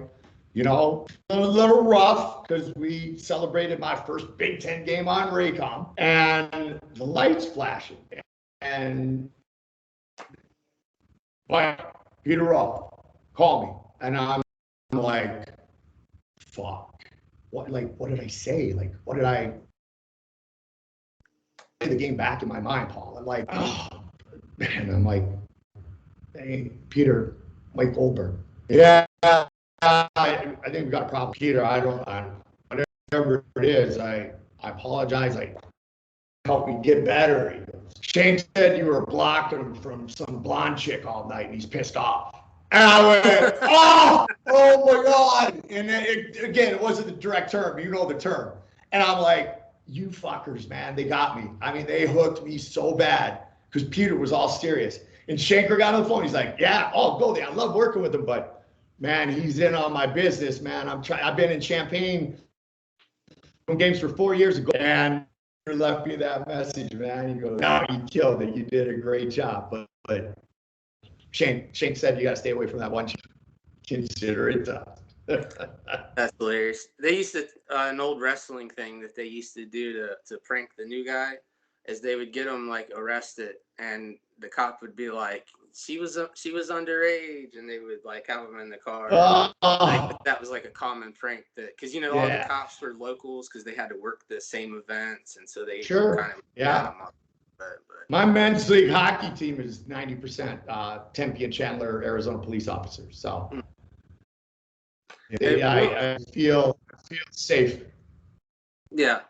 When we were talking back to the Bulls, I wanted to get your opinion on when Scotty wouldn't go back in the game. Remember the one I'm talking about, where what's his name came in and hit Yeah. that game-winning shot? Yeah. The Yeah. one I just kind of mentioned here, 1.8. It's the 1.8. It's the decision to use Scotty as a decoy and get the ball to Tony Kukoc. And Tony made the shot, and Scotty refused to go in the game. Scotty waited years and years and years to be the guy to get the ball at the end. Michael was gone. It was Scotty's turn. And Phil thought that night that the better call would be to get it to Tony, because Tony wouldn't be defended as heavily as Scotty. Obviously, Tony was newsworthy from Split Curl. Hell of a player. Hell of a find by Jerry Krause. So was the kid from Central Arkansas we're talking about too, and Scottie Pippen. I will tell you to this day, Scotty will tell you it's one of the biggest mistakes he's ever made in his life. It's one of the things on his top 5 list. If he could redo, he would redo it today. He just was pissed. He just felt like, I waited all these years. I never complained. Michael, one who got the Michael's gone. It's finally my mantle. The mantle has been given to me. I've got the magic sword. We're in a huge game right now, 1.8 left, and you're giving it to some lefty new dude from Croatia. Whoa. Why, Phil? That's bullshit. And he went, you giving it to him? Fine. Give it to him. I'll be sitting down here next winter. I was there. I was at the game. I was there. I remember it. And that was one of the reasons that I ended up doing the one-on-one with Scotty, because it was that he had got caught with a gun in his car, and the gun was registered, but it's still a big deal because it was Scotty and Michael's gone, and a couple other things. And me being an employee of Sports Channel Chicago, Scotty wanted to speak out and apologize about some things and kind of have a forum, and they assigned me to go out and do the one-on-one with them. And it was cool. And Scotty full out said that, but I just told you that he was just pissed. He had waited all that time to be the man. And he was the man. He just wasn't the man picked for that play. Yeah. And he made a quick reaction and said, fuck it. What? Coach made the shot. Not that Scotty wouldn't have. We don't know. We'll never know. But yeah, that makes him look even worse, where he comes, because the guy immediately like hits a game winner after that. I think sometimes people forget too, is like Scotty's best year was only like 23 points a game. He wasn't just a scorer. That guy was a great defense and assists, and he wasn't just like a 30-point scorer. So he did need some help, And you know what? Last time I checked, so did Michael. Last time I checked, so did Steve Eiserman back in the day. Michael got beat up for a lot of years. In fact, they were hoping, Jerry Krause was hoping to put enough around Michael before he got beat up too much against the Pistons and in those years where the Bulls were no good. It took a long time to get the proper support staff around him. And to say support staff when you're talking about, guys like Horace Grant and guys like Hall of Famer Scottie Pippen. But you had to get the rest of the pieces to the puzzle, because one man can't do it all. And that's the one thing with when I look at LeBron and I look at Michael, the one thing that I'm going to put it this way, it broke my heart when whoever talked LeBron into having a press conference, like it was freaking National Signing Day. What was he going to do? Was he going to stay in, like he was going to put on his Auburn or Alabama or Miami or it was, I just, as a sports fan, I thought it was the tackiest thing that I've ever seen. And I look at Michael and everything he went through, and LeBron went through a lot of it with the assembled this team in Miami that got him to the promise, where Jerry Krause assembled it in the backyard for Michael, and the result was still the same. Now, I'm not mad at him today, and I don't think it was LeBron's idea to have a press conference, but Right. I was disgusted by that in the big picture. Again, not by LeBron, but by The show. turning that to him. It wasn't about the team. It wasn't about the title. It was about LeBron. Who is he? The next night, like, nah. It's just I didn't think it was a good choice by his marketing team at that time. And I think there's a lot of people that would agree with me on that. I'll tell you my favorite Michael Jordan quote. He said, "Republicans buy sneakers too." Yeah, exactly, right? Sometimes Right. it's like, can we just get away from the politics for a minute? I'm trying to watch Sports Center, you know what I mean? Like, Right? I just You kind know, of the best parts on Last Dance, Paul, are like when he looks at the iPad and he'll see like quotes like the Gary Payton shit with Glove. He's like, come on. Come on, Glove. Tired? I wasn't tired. Oh, Gary knows better than that. I was not tired. You did not wear me out. I was not afraid of your defense, dude. Like, and they were dreaming. I mean, they like, but much to your point, right? Republicans buy sneakers too. Like Michael, when looking at the iPad and some of the old stuff that the other people were saying, that was a great move by the producers of that series. Forget the Bulls, and that may be the best episodic yes. sports documentary I've ever seen. It was so well done. Even if you're not a sports fan, you can enjoy that. I probably watched it 4 times, all 10 episodes. Yeah. Like, it's so good. Yeah. It was absolutely amazing. And then you realize the genius that is Phil Jackson and why he was able to go to the West Coast and get Shaq and Kobe to love each other just enough to return the favor for the Lakers a couple of times as well.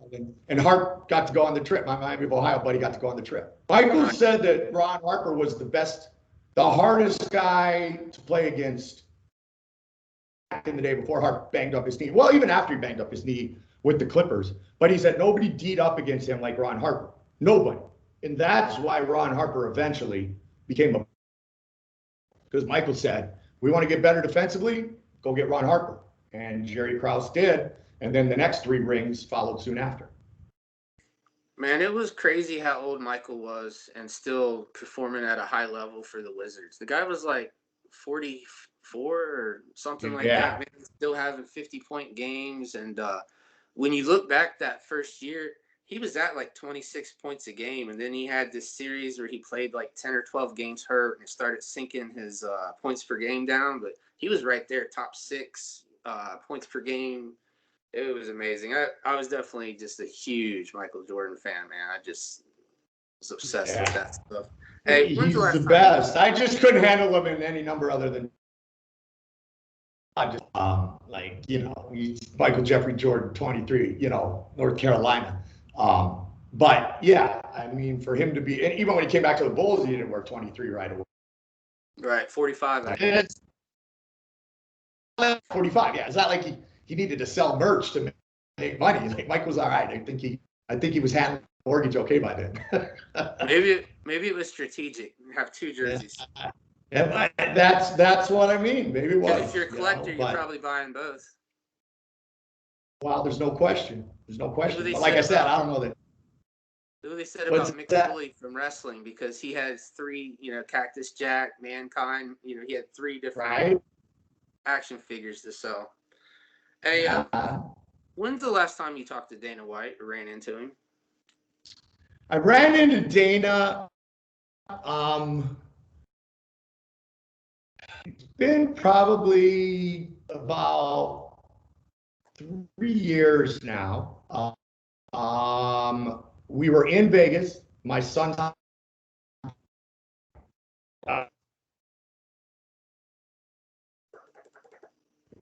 And going back to the you know, when I was still, you know, UFC and everything, we would always stay at Red Rock because the team, they'd give us a great rate. And so our entire boys, and our team, the Junior Sun Devils, Cole was the captain, got to throw that in. We would play in these tournaments in Vegas here and stayed at Red Rock, and I'm coaching, and everything is like normal. Like we're going to the rink back and forth, and we come walking out to go to a game, and so the car's getting brought over from valet, and Cole, my son, goes, I think that's Dana White. And I was like, I think it is. And I froze for a sec. I was like, what because it was either Andy wasn't there or go and be a gentleman. Showed the because there's a lot more to be thankful for than there is to be angry about. Like, not like Dana was mean to me like for 17 straight minutes. Like, I was his guy too. Like, so I walked up and when I walked up, he turns and looks at me, what the fuck are you doing? But that was more like, why are you in Vegas right now? Not like, are you stalking me? And said, Cole's playing hockey. And he remembered Cole from being a little dude coming to shows. Cole came, said hi real quick. And I just said, yeah, we're playing hockey over here. We're in the championship today. It's just good to be back. I go, crazy to see you. I'd like to keep in touch. I hope we can stay in touch. And he said, yeah, let's do that. And I said, that would be, and that's the last time I saw him. But it was a fluke. He just happened to be at Red Rock, probably playing a little blackjack or something. Yeah. He was grabbing his car, leaving same time as I was headed into the rink with the boys. Only got a few more questions. I'm sorry. I know it's getting kind of.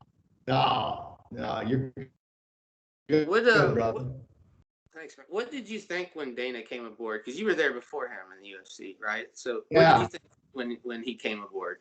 Him and the Fertittas come together, right? It was like a package deal. Yeah, it was a package deal. And, that Dana back then was just timid and had hair and bad teeth. And bad teeth. Yeah. That's what the meme said. You're not ugly, you're just poor. oh,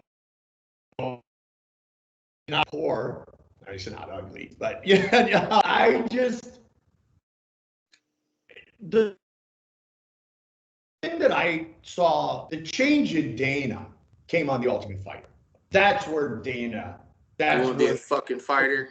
You want to be a fucking. And then he watched himself on TV and he realized he could be a Vince McMahon type personality for this new form of sports that they were going to sell the world.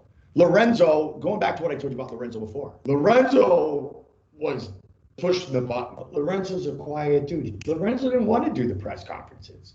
He wasn't interested in that. It wasn't about attention or appreciation. It's just not Lorenzo's, it's not in his DNA. He's not, if it were a sit down interview with a big man, yeah, but on a daily basis, just talk about this fight or that. He's like, Dana, and I know that Dana had done some stuff with Tony Robbins and leadership skills and public speaking, but Dana went from this, small little plant, if you will, to this gigantic, like, animal of a tree with The Ultimate Fighter.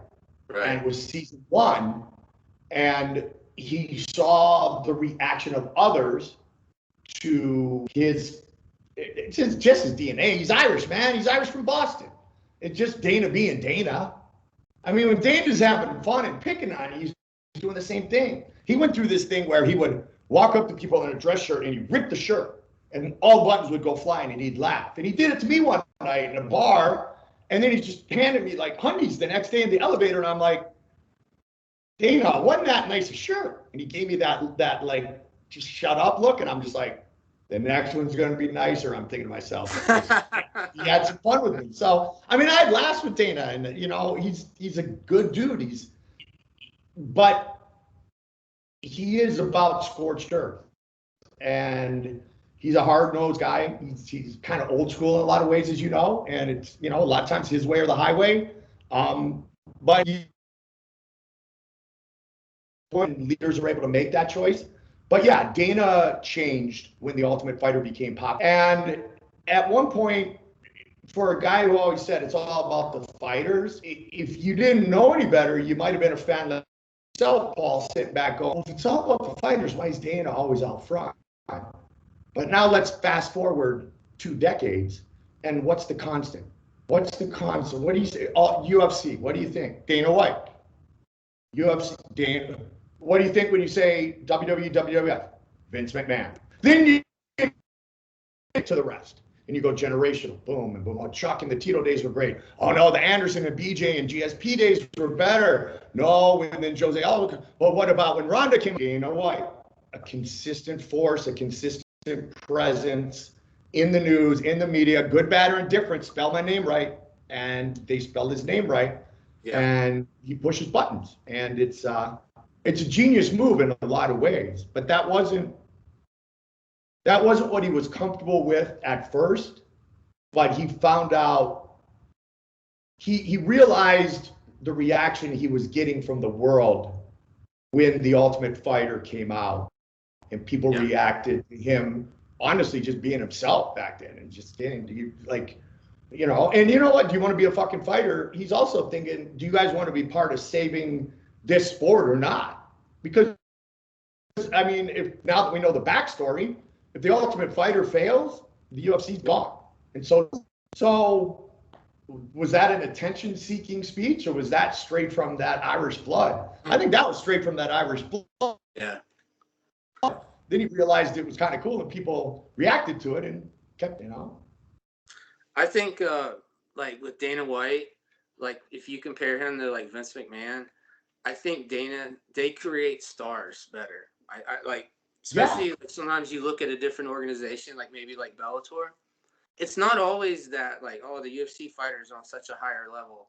I just believe that they are so much better at promoting those fighters and turning them into somebody you want to tune in on Saturday. As where with Bellator, sometimes it's like, I didn't even know the fight was on. You know, like just wasn't promoted enough sometimes. You're 100% correct on that, Paul. You are, because I was at Bellator long enough to see the level of fighters that are there. And don't tell me that the has-beens of the UFC went there and this and that bullshit. Like, because they always say, "Oh, go to Bellator." Came over. Yeah, like, come on now. How many AJ times McKee, did you see someone go to Bellator and actually have a losing record? Yeah, exactly. Benson Henderson, right? And it wasn't because Benson was. I mean, I remember people always get on Bader's ass. I'm like, the dude's lost to 5 guys in his life: John Jones, Lyoto Machida, Glover Teixeira, Rumble, and I forget who the other one is. Top of my Did he lose my to head Phil right. Davis? Yeah, no, he beat Phil both times. Then and they both agreed that they should never fight again because they were really boring fights, which is cool that they agreed with it. And I called both of them, the one in the UFC. And my first Bellator main event was Phil is the champion at Madison Square Garden holding the Bellator belt, and Ryan beating Phil and getting a world championship.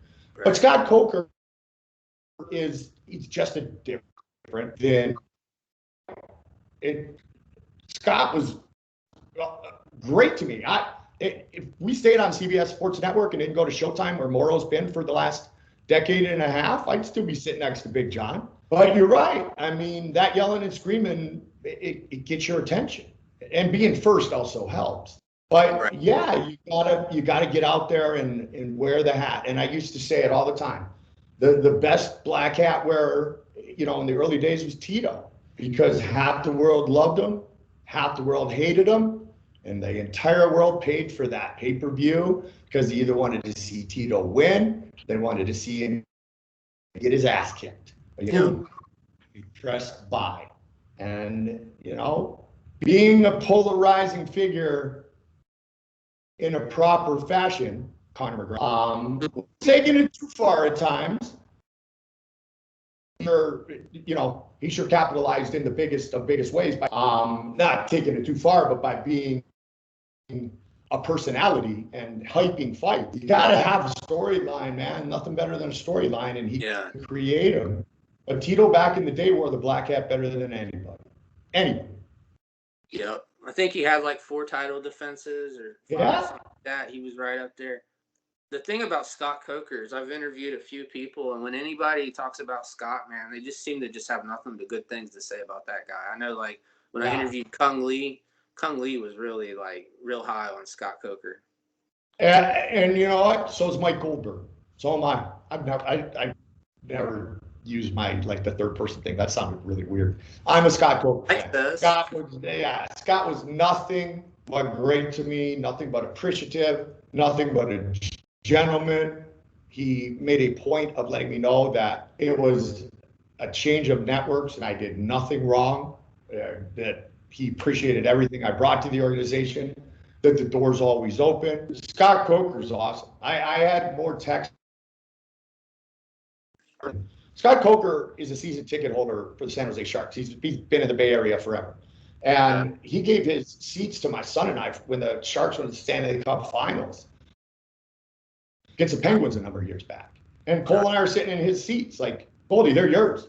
Take Cole, go. Like, Scott Coker, awesome. He's a class act. He's just a different personality, you know. He's that background of being a gentleman, and he also, by the way, is a badass in Taekwondo. Go back and find some old footage. Like, really? oh yeah. Don't kid yourself. He's a true martial artist. I didn't know he trained. Yeah, you got to go back. He's got the mullet going, the whole bit, man. I saw some of those pictures. Oh yeah, and I sent it to him one time. He's like, that was a long time ago, Goldie. Long time ago. Yeah, no, Scott's got skills, and they got a great crew over there.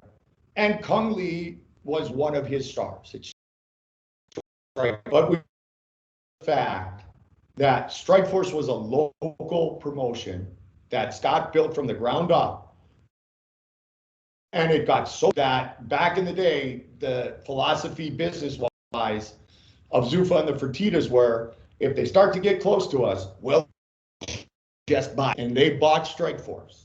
Yeah. So that tells you what Scott Coker brings to that. That was a great promotion. I think, like, what, Daniel Cormier and Brock DC. Holt. There's a few. Hendo was there for a while, and that was really Rampage, because Scott was at K1 for a long time. So Scott was over in Asia during the biggest days of Pride, and so Scott had all these relationships with the big Pride fighters at the highest level of Pride's popularity because he was over there. And so that's why when they came back to North America or fought in North American MMA, they became. Who else has Fedor fought for? And Scott Coker in the last decade and a half, maybe at home, M1 Global a couple of times, his own organization, but that's the guy. Scott and Fedor have that relationship.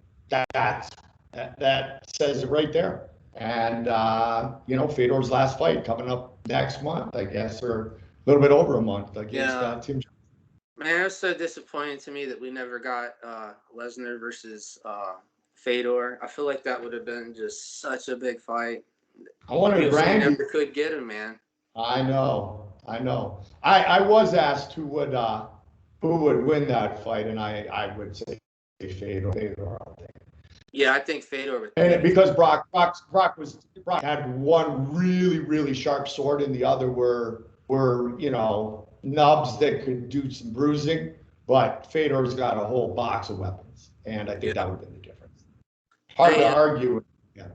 You mentioned about an elevator earlier, and it got me thinking. Oh yeah.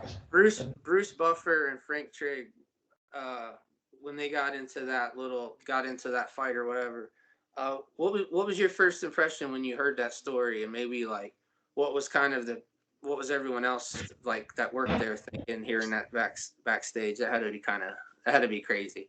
My first impression was it wasn't a fight. It was nothing. It was two dudes dicking around and one thinking he was a little tougher than he was. And you know why that was my first impression? Because I was in the elevator. Oh, I didn't know you were in there. I was in the elevator. We were going upstairs from having sushi in Hard Rock, Trigg and I, and Buff, and I don't know what the piston bit. It started just dudes fucking around with each other, like hand fighting, and then Buff watch kind of got knocked off. And then this story grew, and I'm going, and it's in a book. And I'm just thinking to myself, the old adage, well, don't let the facts get in the way of a good story. Paul, dude, I was in the elevator that night. Because the Yeah. story was, what they said was that Frank Trigg was trying to talk to Dana White about getting a raise. And as he was talking, Bruce kind of like cut him off or something and said like nice hint, I don't know, cuffs or something. Yeah. And then Frank Trigg slapped him, and he said Bruce then punched him after he slapped him. That's the story they promoted on the UFC's one of their posts that they made not too long ago about that story. Yeah, and whose version of the story was that? Boss. Yeah. What is it? Yeah. I love Buff, but I'm pretty sure that's Bruce's version of it. I was there. I don't think Dana was in the elevator. We had a lot of sake, but all I remember is like Buff's watch got like unclipped. His Rollie got unclipped. That was about it. And Bruce is like a striker. He's fought. He's got some training and shit. But come on, dude. Like Trigg would have taken him down in that spot. But like me with the Trigon now with BYB Extreme, small little space. You don't mess with the guy with the cauliflower ears. Plain and simple. Like forget it. I don't want to dog my boy, Buff, and say that he's stretching the truth to make this quite a fairy tale, but it's a little Gumby story if you ask me. I gotcha. Hey, what's your relationship like with Joe Rogan these days? He's always going to be my powerful partner. He's always going to be my powerful partner. When he last came to Phoenix to do a comedy show, I hit him up. I went, and my wife and we sat up in the dressing room and shot the shit for 2.5 hours afterwards. We didn't need to go get dinner. We didn't need to, we just reminisced. We just shot the shit. And it's always going to be one of admiration. It's always going to be one of mutual respect. Joe's said some incredible things about what I brought to the table and about how I was able to set him up and make his job so easy. The biggest when he said people don't realize how great Mike, because they don't know the chaos going on in the truck that Goldie's got to try to manipulate and maneuver through. You always have someone in your ear talking. The entire show. I got the format. I know where we're going next. And you talked about Ocho Cinco and you talked about T.O. earlier. And I said something about renegade wide receivers. That's what I was. I was Jake Delhomme. Whatever I need to do to get the ball to T.O., to get the ball to Joe Rogan, Randy Moss. Just let Joe be the star. I get it. And so once in a while it'll be a handoff. Once in a while I have to dodge a few tackles. Once in a while I got to go deep. But at the end of the day, I knew that I had to get Joe the ball. All Joe had to do was get open. I had all the fucking plays on my sleeve. That's a play-by-play guy's job. One fight, Joe did play-by-play with Phil Baroni. It was when Rich Franklin knocked out Nate Quarry in Miami because I was doing the Minnesota Wild at the time, and we had a playoff game, so I had to stay with that one for playoffs. And Joe came to the next show, Paul, he goes, don't ever do that to me again. He couldn't handle it. People in his ear and shut up.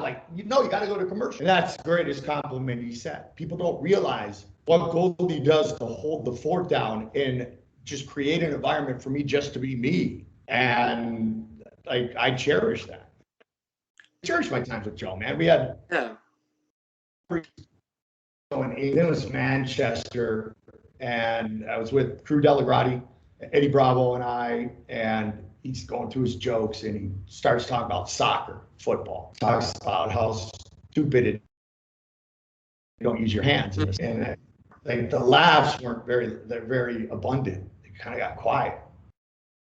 And he started talking about the Queen and not really having a real job, and the place got really quiet. And I look at Eddie Bravo, I go,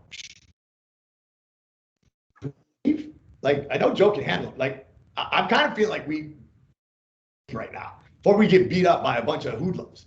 And it was funny. And then he turned it around. But it was just Joe. Like, you start throwing football and don't touch the ball. That's stupid. And your queen doesn't have a job. And there were some stuffy British people that night that weren't expecting that line of jokes. It was awesome. But I have just a ton of great memories with Joe. I remember the first time we did the video game for THQ, it was 100% ad lib. It was amazing how much we were on the same page. And what was that like for you? Because Joe actually didn't do the voiceover for the last UFC game because he said he hates it. He did hate it, and but we didn't even do it together. Like the third one for EA Sports, maybe it actually is. It's really meticulous and it's mundane. It's cool to see the final product. Yeah. I remember my idol Bill Clement in hockey. He had done a lot of the NHL games with Gary Thornton on EA. When I told him I was going to be on a video game, I was like a little kid. He goes, "Goldie, don't get that excited." He goes, "It's the most in your life." I'd kill the forest, dude. I'm not kidding, Paul. I'd have stacks like this. Paul is the lightweight champion. Paul is the middleweight champion. Paul weight champion. Paul defends his lightweight for hours and hours and hours and hours. And don't let me complain for the 50 hours that I did. Think about the 5,000 hours the techies have to do sitting in front and programming all those little freaking buttons. Oh man. And how the hell they make video games, I'd like to know. But that's why Joe just can't be given papers and just be robotic. That's it's not in his DNA.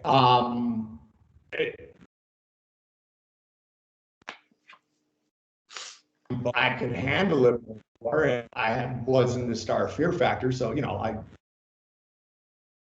needed, I'm kidding, but no, I mean we were taken care of, and EA was great. But I know why Joe didn't do the last one, and I know why he didn't want to go through voicing it. And for Joe, with me not being on it, a lot of the stuff would have been just redoing what he did over the course of 100 hours, 5 years in the making. And yeah, I guess Cormier's actually doing the commentaries for his own fights on the game.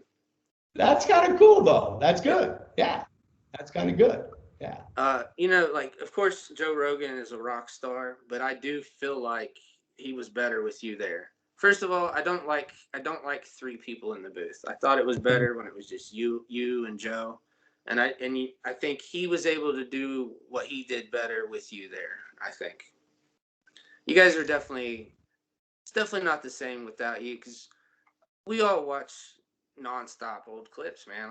I watch MMA all the time. I'll put in an old card, so you're still always there, and you're definitely the man, Mike. We miss you. Thank you, Paul. Thank you. I miss working with Joe. He'll always be my powerful partner. That's what we called each other. We always did the head tap before every show, and we had a magic chemistry, man. And when Joe doesn't like any other sports, as you know, like basketball's stupid, all the stuff. But I happen to be a fan of Dick Enberg and Merlin Olsen. I happen to understand that when somebody comes up to me and says that Joe and I are like Summerall and Madden, sports broadcast, I know the significance of that compliment. And it was said many times. And I'm like, damn, that's pretty epic compliment to get from anybody, to be compared to that tandem, because that tandem is as good as they get. And yeah, I would agree that Joe and I had a magical way of feeding off each other, and we didn't force it, we didn't talk about it, we didn't pre-plan it. It just happened, and it was because we were friends.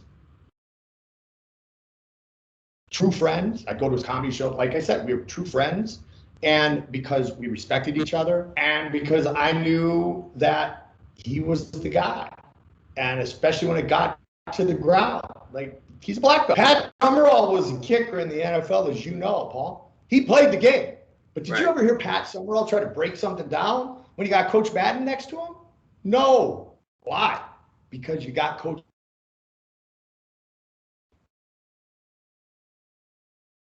to know that. And that's why I had great success. That's why I admire him so much.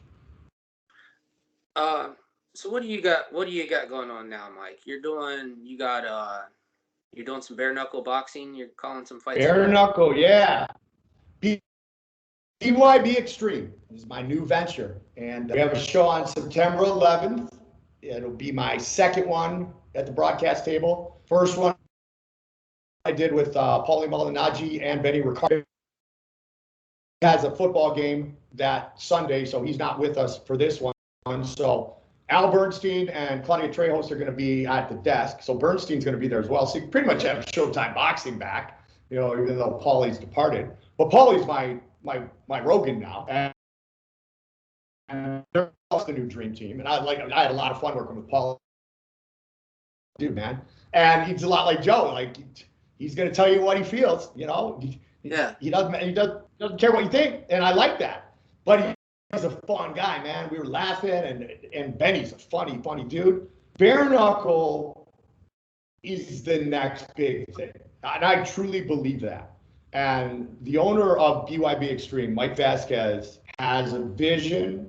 They have the Trigon. We have the Trigon, which means when you see bare knuckle and you're just flipping through, you'll know when it's us because of that. We're putting together a pretty damn good broadcast team, not including myself, but with Paulie and Al and Claudia and Benny and on down the line.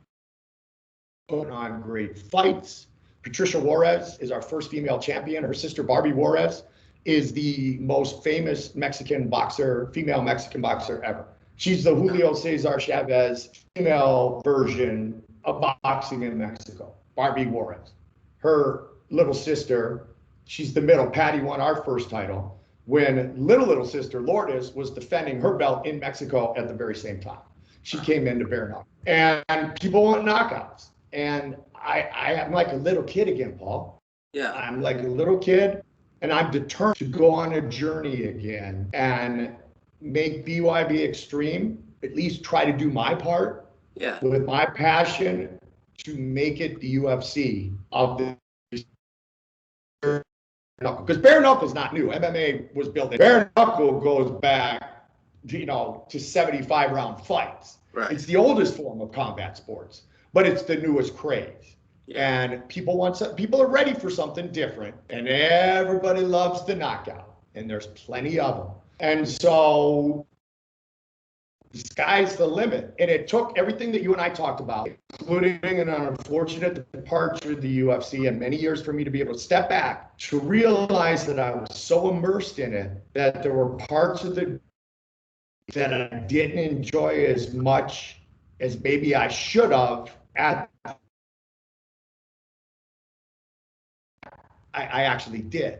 I just didn't feel it back then because I was worried about the next bio or we had to revoice something. And everybody talks about the journey and being the soundtrack of MMA and the soundtrack with Joe of the UFC. No. And that is, I attribute to my. It would mean more to me as a broadcaster, as a professional, to be able to go on another journey like that. For the fans, not for me. I'd enjoy the fucking journey, obviously. But for the fans of the fighters, like Goldie's doing BYB Extreme. Goldie's doing bare knuckle. This must be, he's Paul, world champion. Al Bernstein, he's the godfather of boxing now. Yeah. Merchant, man, Larry doing that Pac-Man thing was crazy, but Larry's aged a little bit. It's awesome. I did this show for Golden Boy, the pilot. Something might come out of that. I'm excited for the new journey. And this one, I'm going to really be part of every step of the journey because this is the one that I want to see explode. And I'm just want to be part of the solution, not part of the problem. I would imagine being an up-and-coming fighter and then you hear that Goldberg is going to be calling some of your fights. That would be pretty awesome. How many events a year is this program going to be doing? Well, once we're out of this pandemic, and I hope it's not, finding itself another booster shot, no pun intended, and that everything stays normal, we're looking at a couple of shows a month next year. Okay. And our boss is talking to some great broadcast outlets and some great investors and sponsors, and people understand where it can go. And in a lot of ways, it hasn't gone some of those places yet because of COVID and because of having to only do fights in certain states. And, you know, in some ways they're going through the UFC, you know, journey and getting states to say it's okay. But then again, the UFC's already set the bar a little bit. So a little blood here and there is already more accepted than it was 15 years ago. Right. And the fact that you had to really show people the doctor's reports that MMA is safer than boxing. Now you don't have to show as many doctor reports to show them that bare knuckle's safer than MMA in a lot of ways because of the kicks and the elbows and the other things that come hard punches. And you're only going to hit so hard for so long before you knock somebody out or break your hand. So Right. it's limited. It's almost policing itself for the fighters. So yeah, it's going to be a regular, and it's where I'm focusing all my energy. And I'm a competitive motherfucker, bro. And I always have been. And that's the only way I learned how to play. And I'm a hockey player. That's my. And you play fair, you play with class, you shake the hand of your opponent, but you go out there and you prepare your best. You go. And I'm going to win, and I want to help to make BYB Extreme the best in the world, and I want to enjoy the bare knuckle part of it as I do it. So good. One show in the books, and it was an absolute blast. I was glowing for days, man. I was having a blast. They have what's the website? They got social media and website. Yeah, maybe yeah. People can kind of check out. Absolutely. Well, I got the shirt going. So it's bybextreme.com. Okay. bybextreme.com, and it was founded by Dada 5000 and his backyard brawl. So BYB is backyard brawl. So Dada 5000, remember, and Kimbo had this relationship back in the mean streets of Miami. Right. They used to have they used to have fights. So it came from the backyard brawl, but now BYB Extreme, with Dada's foundation of the true sense of competition, a true fight, and mainstream and people watching and understanding the history of bare knuckle. Now we're coming to that curve in the road where it's not in somebody's backyard, Right. but it's all, and it's still real, and it's in the trigon, but it can become mainstream because it's the oldest form of combat sport. Right. But you know, think of bare knuckle, think about, because that's how Kimbo was discovered, from those Right. YouTube fights. And some of those YouTube fights were against Dada, and Dada's our co-founder. So figure it out. Kimbo and Dada fought in Bellator, right? Yep. Well, Dada, yeah, he did. Exactly. Yep, they did. And the ratings were like absurd. And I'll tell you what, when Kimbo came over, and I called Baby Slice's fights a couple as well at Bellator, the thing that may he rest in peace, the thing that I love the most about Kimbo is that dude was 37, 38 years old, and he went and lived in that stupid house with a bunch of snotty-nosed kids. Yep. And tried to wrestle with and learned the ground and had dudes tearing up his arm and shit. He didn't just go in there and say, I'm a street fighter. He respected the game. And going back to CM, he respected the sport. He did his best to embrace all facets of it. He was just older and broken down his body from all those real battles. Hey man, can you imagine how big? I mean, he respected it. Can you imagine how big Kimbo Slice and Roy Nelson would have been? Like, that would have been a big payday had that not been on The Ultimate Fighter. That would have been a big payday for those two on the, you know. Because Roy Nelson had just came off of like fighting Andre Arlovsky. Yep. He really shouldn't have been on The Ultimate Fighter. That guy was more advanced than those guys were. Yeah. No, I think that was their highest rated rookie, Roy. Yeah, like, okay, wait a second. Yeah. No, it's Kimbo was a pro, man. He was a pro, and he came and respected all facets of MMA, and that is, and I told, because his dad had passed at that point, and I just said, Yeah, I just wanted to share with you my memory of your dad in the UFC. As I'm sitting next to Antonio McKee and his son AJ, who might be the best 145er in the world right now. And if you don't believe me, ask Joe, because he's saying the same thing, what he just did to Patricio Pitbull. But I called Antonio to fight the UFC.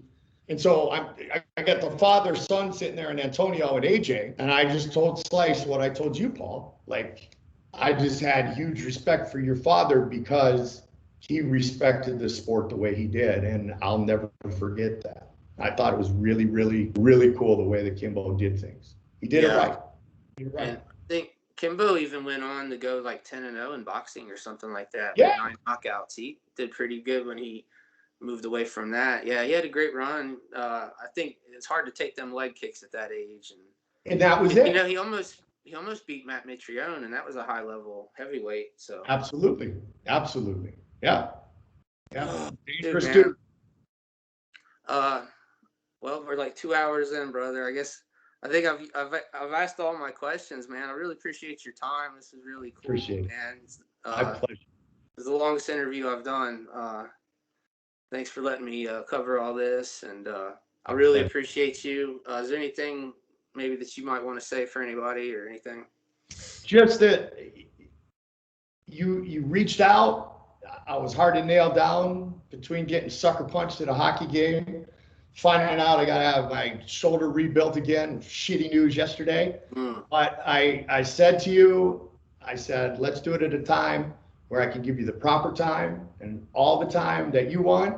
And 2 Ohio boys can sit here and shoot the shit as long as you want. So I held my end of the deal because I love the fans. I love people like yourself. There's not one kind word that you said to me, Paul, that I didn't take right to my heart and soul, and I'm not thankful for. And it is truly people like you that have made the last 20 years of my life absolutely fucking spectacular, because there's no shallow end when it comes to what we've talked about the last couple of hours. And I appreciate some of the questions you asked, man. I've been through it. I got kids. I had a great marriage that, ended up, not being so great, and we're still friends. And, I've been through rumors and fuck, it's life, man. And I appreciate you asking me some of that stuff, man. It's fun to look back at. And it maybe one of my answers is something that a young kid listens to and he can avoid one of those potholes. And that's really why. Because people do see me in their house. So I want to be a role model. Like, I don't have to be, I want to be. I was proud to be a coach. I was proud to coach my son. I'm more proud of my boys when I see them become great men, great hockey players. When it's both and we win games, it's pretty awesome. But seeing these dudes grow up and become really cool young men, and they still call me coach, that's the best. So I thank you, man. And I was never gonna dodge you. It just was crazy the last couple of weeks, and I'm glad that you got everything that you wanted to ask. And we'll stay in touch. I'll send you that Scottie Pippen. Yeah. And one thing that stood out for me was what you'd said about preparation earlier. And that's kind of how I've always felt too, is try to make what I don't have in talent make up for in preparation. And so that resonated with me. But yeah, brother, I'm gonna let you go then. Thanks so much, man. This is really cool. I got a lot of people waiting to see this one, so this is gonna be cool to get posted, man. I appreciate you. Yeah, make sure you send it. Hey, can you sign us off with your "It's all over"? Absolutely. All right, sign us off, brother. All right. And it's mostly MMA, right? Yep. This edition of Mostly MMA has come to conclusion. For my partner, Paul Bryant, this is Mike Goldberg saying so long until next time. We see you right back here. Wait, I'm Mostly MMA. Better, right? Yeah. For our partner, Paul Bryant, this is Goldberg saying so long until next time. We see you right back here on Mostly MMA. Good night, everybody. It is all over. Just like that. Thank you, brother. I love you. Too bad.